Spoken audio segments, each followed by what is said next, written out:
पास में 6 घर छोड़कर कौन रहता है, उसका नाम बता। ओ गुरुजी, कोई हमको उसका नाम याद होगा? घर के पीछे 3 घर छोड़कर कौन रहता है, उसका नाम बता। आज के व्यक्ति को पड़ोसी के ऊपर दया नहीं आती, पड़ोसी के ऊपर पड़ोसी का दर्द महसूस नहीं करता और चांद छूने की बात करता है। चांद छूने जिस दिन पास में रहने वाले पड़ोसी का भी दर्द तुम्हें अपना दर्द लगने लगे, और जिस दिन तुम्हें अपने रिश्तेदारों का भी दर्द अपना दर्द लगने लगे, और दूसरे के दुख को देखकर तुम्हारी आंख में आंसू आने लगे, तो समझ लेना कि तुमने चांद को छू लिया।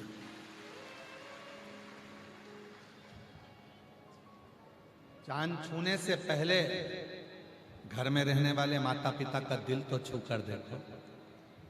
चांद छूने से पहले जिस अर्धांगिनी को तुम लेकर आए हो, जिसके साथ तुम शादी कर कर लाए हो, जिस पत्नी को तुम घर में लेकर आए हो, उसका आदर कर कर तो देखो, उसका भी तो हृदय छू कर देखो। चांद छूने से पहले घर में जितने सदस्य रह रहे हैं, उनका भी तो दिल छू कर देखो, तब चांद छूने जाना, और चांद छूने का मौका फिर अपने आप मिल जाएगा। अपने आप हमारे अपने तो हमसे हृदय नहीं मिलता। घर में पत्नी रह रही है, उसका मुंह फूला रहता है, पति रह रहा है, उसका मुंह फूला रहता है, बच्चे रह रहे हैं, उनका मुंह फूला रहता है, माँ बाप रह रहे हैं, उनका मुंह फूला रहता है, कोई एक दूसरे के प्रति प्रेम प्रकट नहीं कर पाता, तो क्या चांद छू, कैसे चांद छू?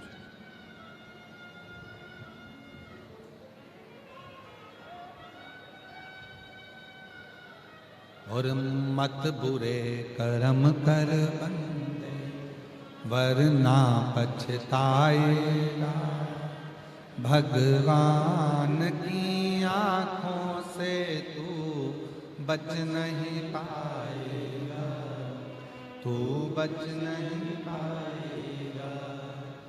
अरे ओ अज्ञानी, मत करना, अरे ओ अज्ञानी, मत करना, तेरे कर्म का फल भी तू ही पाएगा, जैसा किया तूने तेरे आगे आएगा। मत बुरे कर्म कर वरना पछताएगा, भगवान की आंखों से तू बच नहीं पाएगा, तू बच नहीं पाएगा। अरे ओ अज्ञानी, मत करना नादानी। चांद बाद में छूना, पहले अपने हृदय को छू। आडंबर से दूर हो जाओ, दिखावे से दूर हो जाओ। और आरणी की इस पवित्र कथा में यवतमाल की भूमि पर कहूं, जितने भी श्रोता भाई बहन पंडाल में कथा सुन रहे हैं, पंडाल के बाहर सुन रहे हैं, चाहे आस्था चैनल पर सुन रहे हैं, चाहे फेसबुक यूट्यूब पर सुन रहे हैं, चाहे सोशल मीडिया पर सुन रहे हैं, जीवन में कितना भी तकलीफ आए, कितना भी दुख आ जाए, कितना भी कष्ट आ जाए, कितनी बड़ी बीमारी हो जाए, और कितना भी दुख सामने आकर खड़ा हो जाए, कोई तुमसे कहे कि हम तुमको वहां लेकर चलते हैं, वहां पर ऐसा व्यक्ति है तुम्हारा दुख हर लेगा, वहां ऐसा व्यक्ति है तुम्हारा कष्ट हर लेगा, किसी पर भरोसा मत करना। अपने घर में से तांबे का एक लोटा उठाना, पानी भरना मटके का, हंडे का, और लेकर सीधे शंकर के मंदिर में जाना चालू कर देना, तुम्हारा दुख कटना प्रारंभ। किसी आडंबर में मत जाना, किसी दिखावे में मत जाना। जैसे जैसे कलयुग बढ़ेगा, स्वयं तुम रुका जी कर रहे हैं चंचुला। और शिव महापुराण का सार्थत्व, जब शिवपुराण विराम होती है, आपने पूर्व में भी जहां शिवपुराण सुनी होगी, जो श्रोता पुराने सुनने वाले बैठे होंगे वो जानते हैं, शिव महापुराण जब विराम होती है तब भगवान शंकर पार्वती जी तुम रुका जी से कहते हैं कि तुम्हें दक्षिणा में क्या दूं? शिव महापुराण के विराम की दक्षिणा में तुमको क्या दूं? मैं तुम्हें दक्षिणा क्या प्रदान? और आप सभी ने कथा में सुना है, तुमरुका जी हाथ जोड़कर कहते हैं भगवान शिव जी से, ईसर गोरा जी से, अगर दक्षिणा में देना चाहते हो तो इतना वर दे दो, कली काल कलयुग में जो शिव महापुराण के पंडाल में बैठकर कथा सुनेगा उसकी झोली तुमको भरना ही पड़ेगी, बस ये वर दे।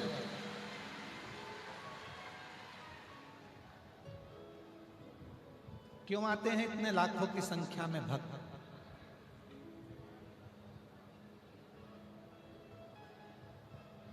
गांव-गांव में बहुत सारे लोग शिव पुराण की कथा करने लगे और गांव-गांव में शिव पुराण की कथा होने लगी। बहुत सारे शिव पुराण के वक्ता भी बढ़ गए, खूब कथा होती है। फिर भी कुबरेश्वर धाम से जब ये पोथी आती है तुम्हारे गांव में, कुबरेश्वर धाम से ये सीहोर वाला बाबा पोथी के रूप में जब आता है तो दुनिया के लोग दौड़ दौड़ कर इस कथा में पहुंचते हैं। क्यों पहुंचते हैं? क्योंकि उनको मालूम है दुनिया में केवल एक ही शिव पुराण ऐसी है जिसमें बैठकर श्री शिवाय नमस्तुभ्यम का अखंड जाप कर कर शिव से अपने मन की बात बोली जाती है और बाबा 3 महीने में झोली भर देता है। खाली नहीं रखना।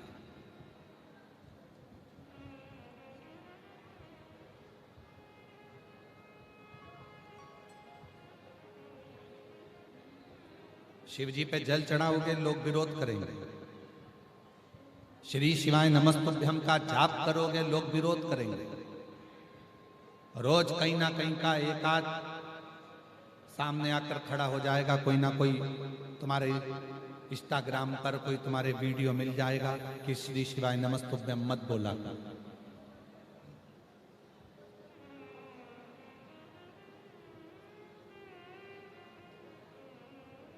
जो लोग कहते हैं कि इस मंत्र को मत भजो, उस मंत्र को भजो, ये मंत्र नहीं है, ये ऐसा नहीं है, वो वैसा नहीं है, उनको जवाब लिखकर दिया करो।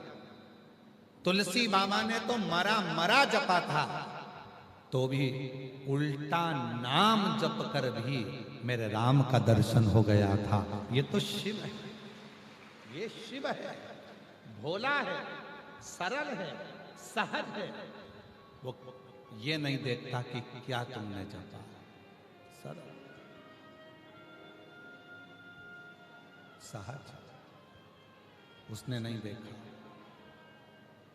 आपको कथा में कहा था परसों के दिन, मंत्र से ज्यादा काम करता है तुम्हारा मन। कई लोग बैठे हैं संसार में ऐसे,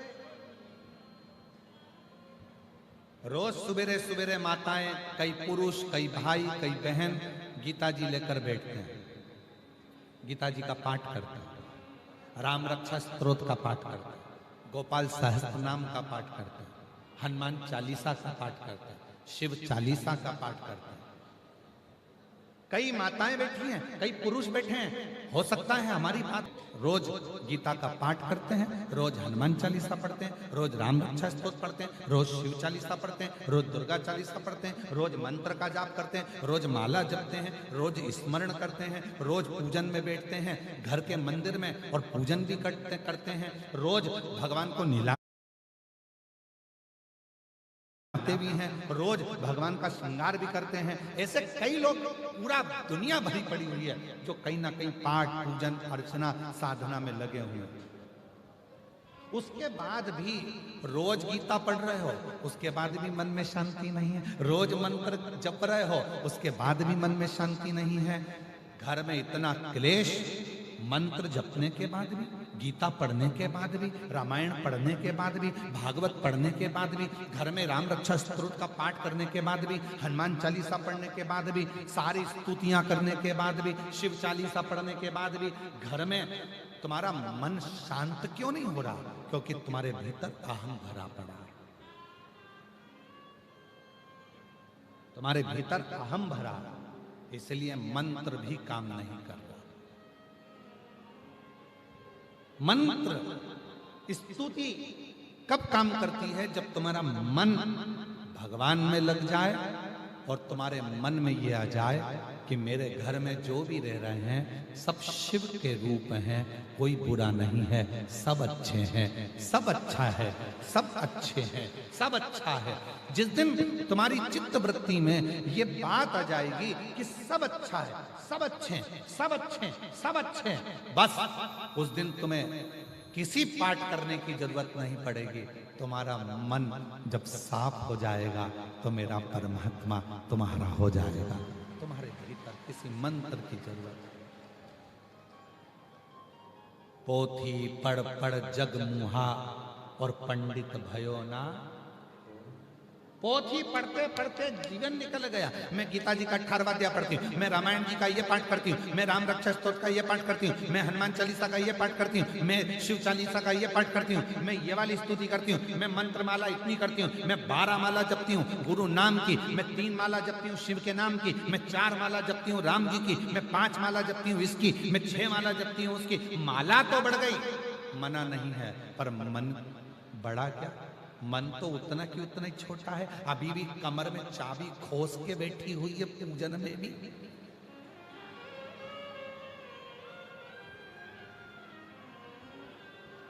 मन लगा क्या? पूजन करने बैठे हो तो भी तुम्हारा मोबाइल तुम्हारे बाजू में है, पूजन करने बैठे हो तो भी तुम्हारा ध्यान रसोई घर में, बहू ने चाय बनाई कि नहीं बनाई, छोरे को उठाया कि नहीं उठाया, खाना बनाया कि नहीं बनाया, टिफिन बनाया कि नहीं बनाया, काम वाली आई कि नहीं आई। पूजन में मन है, बैठी पूजन में और मन लगा कर रखा है दरवाजे पर। बेल जैसे ही बजी, घर में बहू है ना, उठाएगी। बेल बजी है ना, बहू है, पोता है, पोती है, सब हैं, उठाएंगे, जाएंगे, दरवाजा खोलेंगे, दरवाजे पर जाकर देखेंगे कौन आया। तुझे क्या करना, तू पूजन कर रही है ना, तेरा दिल मन में लगा, पर भगवान में मन लगा ही नहीं है। कौन आया, क्या बोल रहा है, क्या बोल रहा है, क्या बोल रहा है, मन लगने, मन लगता ही, चित्त लगता ही। इस मन को कैसे लगे? मंत्र से, पाठ से, पूजन से भी बड़ा है इस मन को परमात्मा तक ले जाए। मन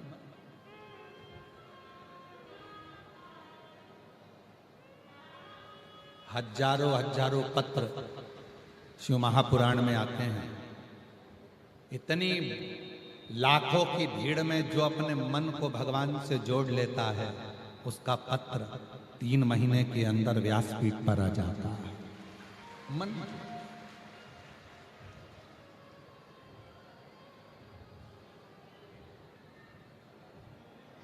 इतना कीचड़,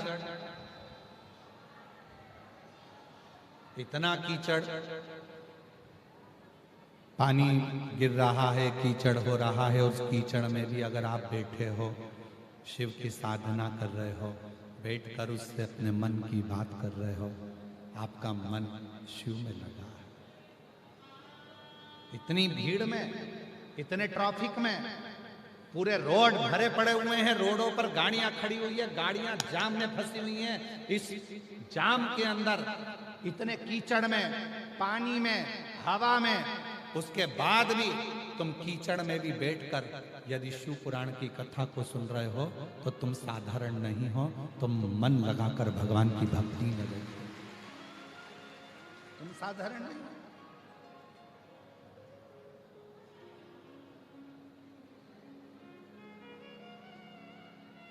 उसकी अविरल भक्ति तुम्हें सुख देगी, आनंद।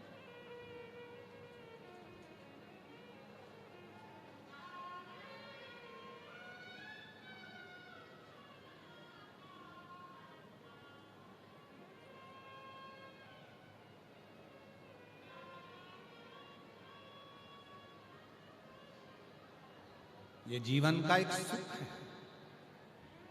शिव का नाम, शिव का धाम, शंकर का मंदिर, शिवालय। एक लोटा जल लेकर जिस दिन तुम शिव के मंदिर में जाना प्रारंभ कर दोगे, तुम्हें किसी के आगे हाथ जोड़ने की जरूरत नहीं पड़ेगी। शिव तुमको संभाल, शिव संभाल। और उसका प्रसंग शिव महापुराण में है। स्कंद पुराण की एक सुंदर प्रसंग आता है। स्कंद पुराण का, स्कंद पुराण में नागमणि की कथा आती है। नागमणि एक सर्प था, नागमणि। क्या नाम है उसका? नागमणि। जम के बोलो, नागमणि। सर्प है,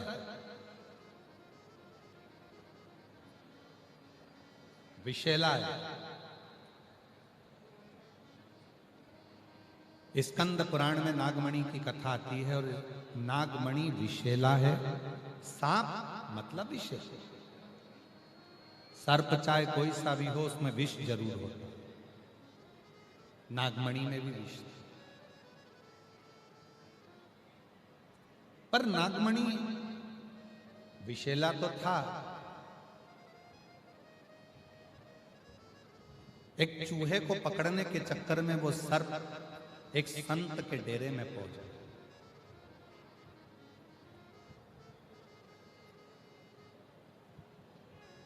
संत पार्थिव का पूजन करते थे, पार्थिव शिवलिंग का निर्माण करते, उसका पूजन करते संत। और नागमणि संत को देखता कि ये रोज पार्थिव का पूजन कर रहे हैं, पार्थिव बना रहे हैं, पार्थिव का पूजन करते हैं। नागमणि उस पार्थिव शिवलिंग को देखता,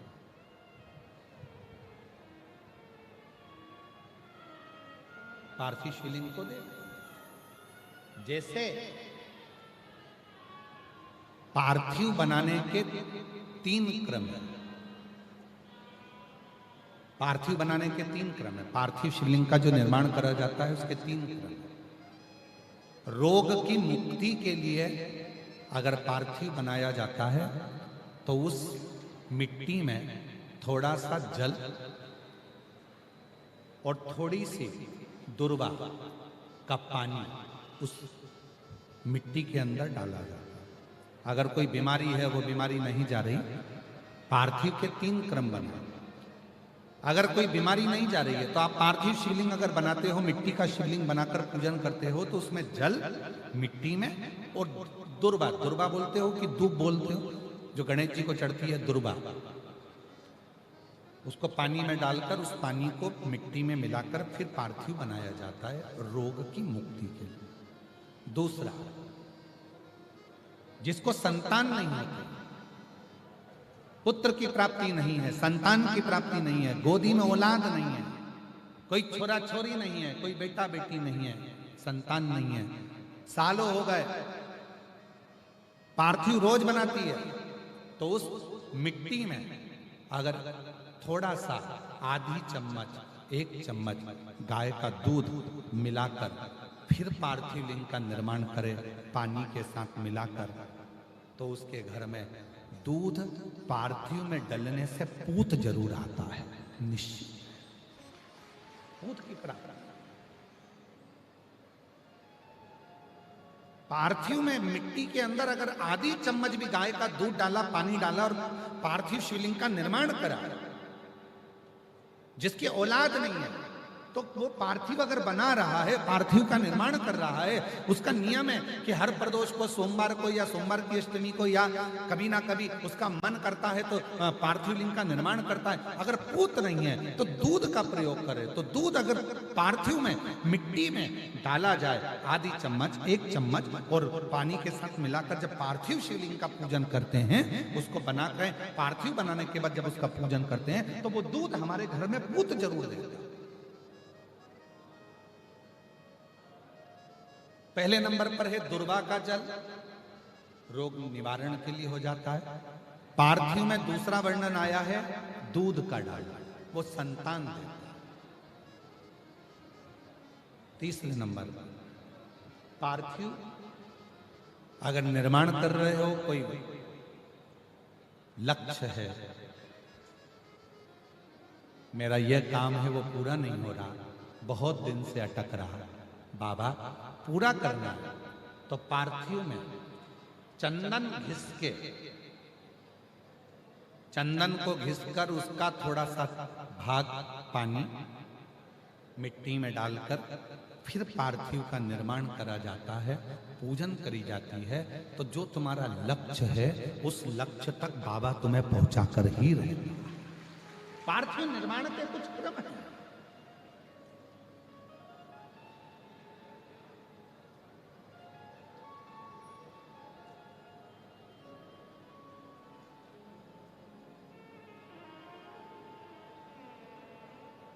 पार्थिव कैसे बनाया जाता है, किस कार्य के लिए बनाया जाता है? कई बेटियां ऐसी हैं, गुरुजी 32 साल की हो गई, शादी नहीं हो रही। गुरुजी लड़का 38 साल का हो गया, शादी नहीं हो रही। गुरुजी 28 साल का हो गया, शादी नहीं हो रही।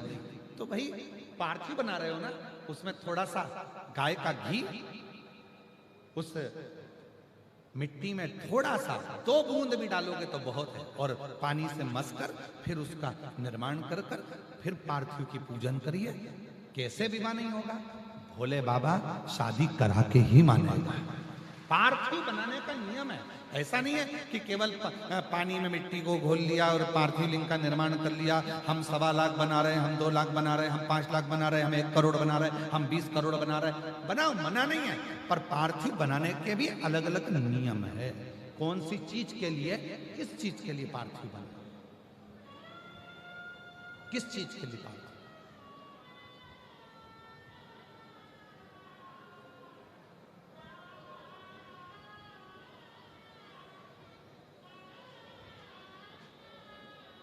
और मैंने तेरे ही भरोसे बाबा, तेरे ही भरोसे हवा बिच उड़ती जावांगी बाबा, डोर हतो छड़ी नाई कटी जावांगी। भोले शंभु मैं तेरी पतंग, हवा बिच उड़ती जावाई बाबा, डोर हतो छड़ी कटी जावाई।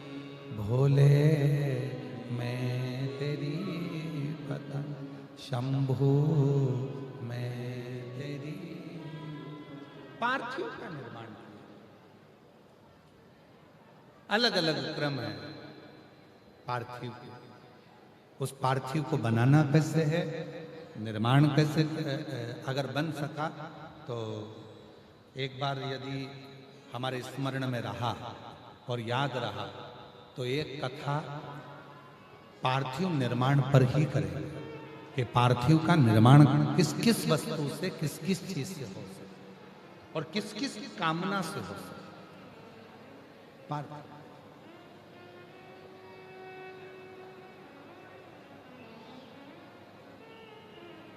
पार्थिव का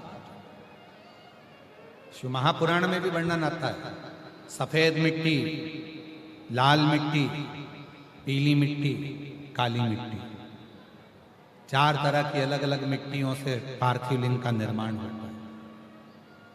शिव महापुराण में भी वर्णन आता है कि पार्थिव लिंग का निर्माण जब किया जाता है तो इस अपने हाथ को थाली में रखकर देख लो। जब हाथ को थाली में रखकर देखोगे, इससे बड़ा शिवलिंग का निर्माण नहीं करना चाहिए। इससे जितना छोटा शिवलिंग बनाओगे उतना सुख है। अब कई लोग दिखावे में इतना बड़ा शिवलिंग बना लिया, इतना बड़ा पार्थिव शिवलिंग बना लिया, हमने इतना बड़ा शिवलिंग बनाया है, हमने इतना बड़ा शिवलिंग बनाया है। नहीं, अपनी हथेली को, अपने हाथ को थाली में रखो, अंगूठे को उठाओ, बस इससे बड़ा शिवलिंग घर में नहीं बना, इससे बड़े शिवलिंग का निर्माण नहीं करना, बस छोटा, इससे छोटा, इससे छोटा, बड़ा। इतना बड़ा भी बनाओगे तो चल जाएगा, पर इससे छोटा बड़ा। पार्थिव पूजा। अब कई लोग क्यों बना देते हैं, बड़ा शिवलिंग बनाएंगे, पूजन में आनंद आएगा, इतने सारे लोग बैठे हैं, हम भगवान शंकर का, हम उज्जैनी महाकाल बनाएंगे, हम विश्वनाथ बनाएंगे, हम वैद्यनाथ बनाएंगे, हम त्र्यंबकनाथ बनाएंगे, हम कृष्णेश्वर बनाएंगे शिवलिंग पर। फिर वो निर्माण कर रहे हैं, फिर उसमें अलग स्वरूप दे रहे हैं, फिर अलग स्वरूप का निर्माण कर रहे हैं। शिव महापुराण की कथा कहती है कि लोग कहते हैं कि पार्थिव शिवलिंग में या शिवलिंग में केवल हम भगवान शंकर की आराधना कर रहे हैं, भगवान शंकर की साधना कर रहे हैं। नहीं नहीं, स्कंद पुराण, लिंग पुराण, नर्मदा पुराण, शिव महापुराण, आप गीता प्रेस गोरखपुर की लेकर आओ, उसको पढ़िए, उसमें आपको अध्ययन करने पर मिलेगा कि जब हम पार्थिव शिवलिंग का निर्माण करते हैं, जब हम पार्थिव शिवलिंग को बनाते हैं, या हमारे घर में जो भी शिवलिंग है, पत्थर का हो, पाषाण का हो, पारद का हो, स्फटिक का हो, सोने का हो, चांदी का हो, पीतल का हो, लोहे का हो, लकड़ी का हो, जिसका भी शिवलिंग तुम्हारे घर में, चीनी का हो, जो भी शिवलिंग है, तो ये केवल शंकर अकेले नहीं है महाराज, ये शिवलिंग शिव है, इसी में ब्रह्मा, इसी में विष्णु, इसी में महेश। ये जलाधारी मां पार्वती जी, सीधे हाथ पर गणेश, उल्टे हाथ पर कार्तिक है, बीच में अशोक सुंदरी। इस शिवलिंग के ऊपर जो बूंद बूंद जल टपक रहा है जलाधारी से, वो शिव जी की शंकर जी की छठी लड़की अशोक सुंदरी है। जहां शिवलिंग का पानी जितना मोटा जलाधारी होती है और पानी जो नीचे गिरता है, उतनी जगह 64 योगनियां, देवी जी की 64 योगनियां यही विराजती हैं। पानी निकलकर थाली में गया, पात्र में गया, चाहे बाहर गया, जितनी दूर तक वो पानी बहता है, उतनी दूर तक 33 कोटि देवता वहां पर विराजमान होते हैं। भगवान शंकर का जो शिवलिंग है, उस शिवलिंग के सबसे ऊपर का जो भाग है,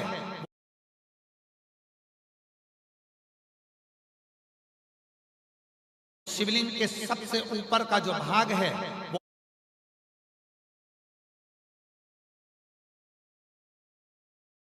अष्ट सिद्धि। शिवलिंग के मध्य का जो भाग है, नवनिधि। भगवान शंकर के शिवलिंग के पूरे स्वरूप में, शंकर भगवान के पूरी जलाधारी में, शंकर भगवान के पूरे स्वरूप में शंकर, इसीलिए हमारे सनातन धर्म में शंकर भगवान की जैसे ऊपर मूर्ति दिख रही तुमको, सबसे ऊपर देखो, जैसे शंकर जी की मूर्ति दिख रही है, समाधि में लीन है, नेत्र बंद है, भगवान शंकर की जटा है, हाथ है, छाती है, वक्षस्थल है, जंगा है। हमारे सनातन धर्म में उस मूर्ति से ज्यादा उसके नीचे जो शिवलिंग दिख रहा है तुम्हें काला कलर का, हमारे सनातन धर्म में मूर्ति से ज्यादा शिवलिंग की पूजन है। क्यों है?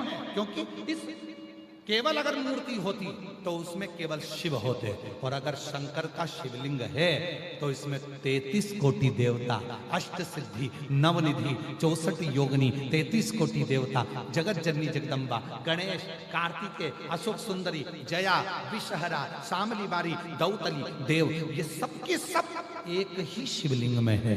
इसलिए हमारे सनातन में शिवलिंग की मूलता है।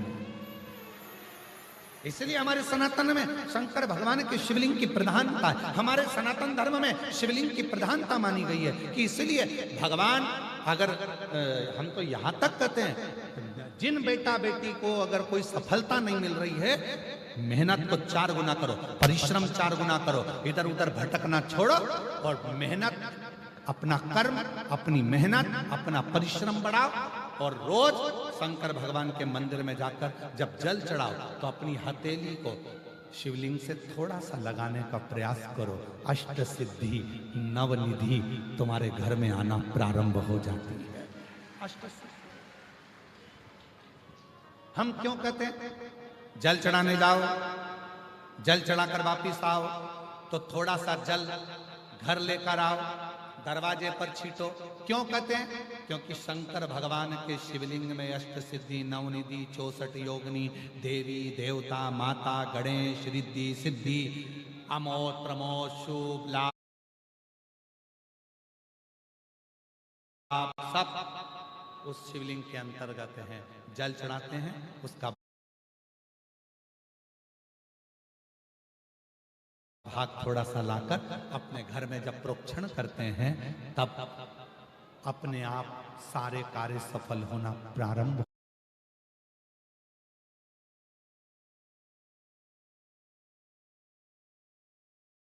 हो जाते हैं। उस शिवलिंग में वो बल, उस शिवलिंग में वो तप।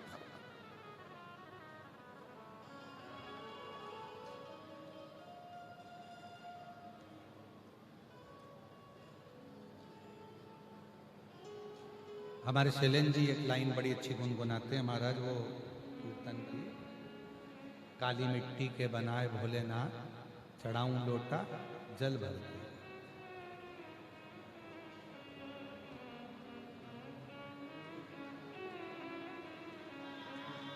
बालू मिट्टी के बनाए भोलेनाथ, चढ़ाओ लोटा जल भर के।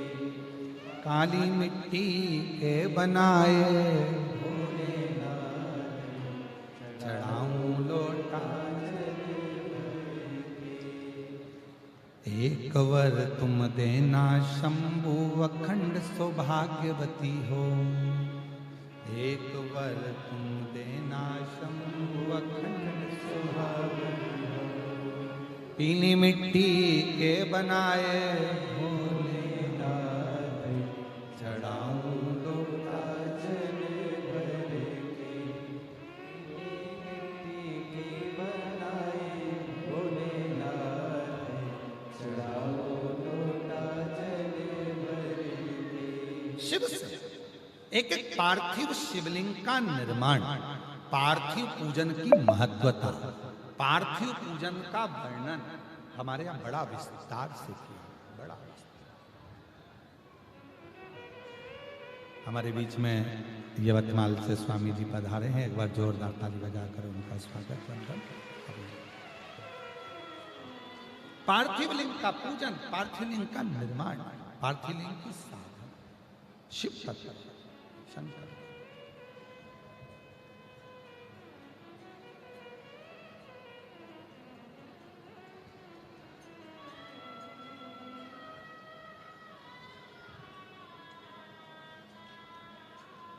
और महाराज कुछ नहीं सूझे,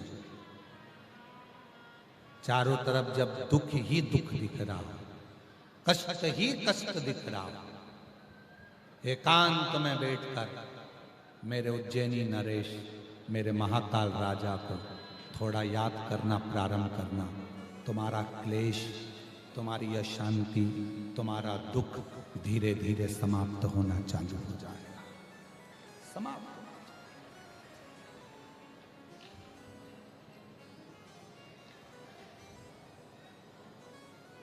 बच्चे बीमार पड़े, कृष्णेश्वर को याद करो।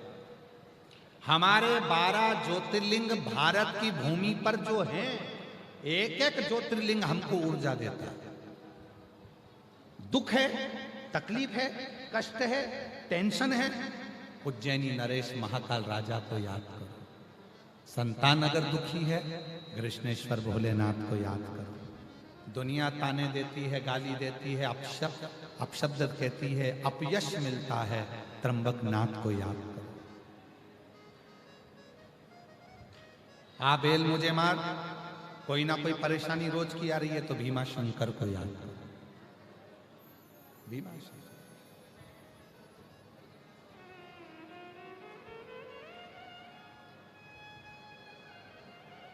भोजन कर रहे हो, आहार नली में तकलीफ आ रही है, भोजन निगलते बन नहीं रहा, पच नहीं रहा, पाचन क्रिया गड़बड़ हो रही है, एसिडिटी ज्यादा बन रही है, तो देवघर वाले बाबा वैद्यनाथ को याद करो।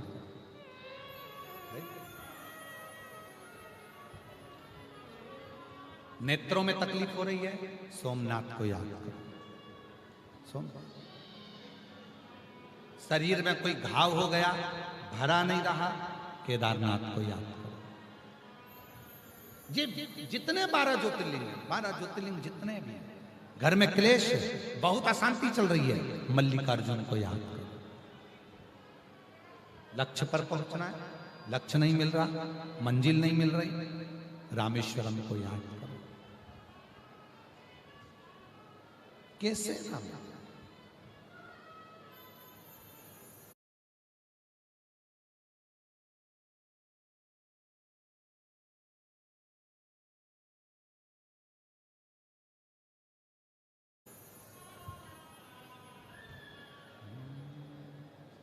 अब दया करो है भोलेनाथ, मस्त रहूं तेरी मस्ती में। अब दया करो हे भोलेनाथ, मस्त रहो तेरी मस्ती में। मेरे सिर पर रख दो अपना हाथ,